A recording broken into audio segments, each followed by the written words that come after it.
দুই বাংলার জনপ্রিয় অভিনেত্রী রাফিয়াত রশিদ মিথিলা ক্যারিয়ারের অভিনয় দিয়েই নয়, স্বেচ্ছাসেবী কর্মকাণ্ড, গান আরো নানা গুণে আলো ছড়িয়েছেন তিনি। সম্প্রতি আনন্দবাজারের মুখোমুখি হয়েছিলেন এই তারকা, যেখানে বর্তমান স্বামী সৃজিত মুখার্জি ও সাবেক তাহসান খানকে নিয়ে কথা বলেছেন অভিনেত্রী। ওই সাক্ষাৎকারেই র্যাপিড ফায়ারে অংশ নিয়েছেন মিথিলা। এ সময় তাকে বিভিন্ন ধরনের প্রশ্ন করা হয়, যেখানে তাকে একটি করে শব্দে প্রশ্ন করা হয়। মিথিলাও কোনো কিছু না ভেবেই চট করে উত্তর দিতে হয়। মিথিলাকে প্রশ্ন করা হয় পরকীয়া। অভিনেত্রীর উত্তর, এটাকে আমি বুঝি না, আমি ব্যক্তিগতভাবে এসবে বিশ্বাস করি না। এরপর স্বামী সৃজিত ও অভিনেতা মোশাররফ করিম প্রসঙ্গেও জানতে চাওয়া হয় এই তারকার কাছে। সৃজিতকে ঘরে বর, মোশাররফ করিমকে শক্তিশালী একজন অভিনেতা বলে মন্তব্য করেন অভিনেত্রী।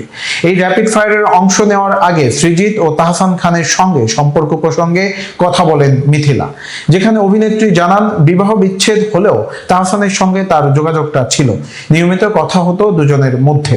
সেটা মেয়ে আয়রার কথা চিন্তা করে মিথিলার কাছে প্রশ্ন করা হয়, বিবাহ বিচ্ছেদের পরও সম্পর্ক রাখা কি স্বাভাবিক? জবাবে অভিনেত্রী বলেন, সব সম্পর্কে বন্ধুত্ব নাও থাকতে পারে, কিন্তু সন্তান থাকলে তার স্বার্থ আগে দেখতে হবে। সন্তানের মানসিক স্বাস্থ্য আমার কাছে সবার আগে, এটাই উচিত। মিথিলা আরও বলেন, আমি আয়ারকে দেখতে পেলাম না, আমি আর তাহসান লড়াই করলাম। এই ইগোর যুদ্ধে তো বাচ্চার ক্ষতি হবে। আমি আর তাহসান 14 বছর একসঙ্গে থেকেছি, বিশ্ববিদ্যালয় থেকে আমাদের আলাপ, দুজন দুজনকে ভালো করে জানি। আয়রা আমাদের দুজনের কাছে সবার আগে।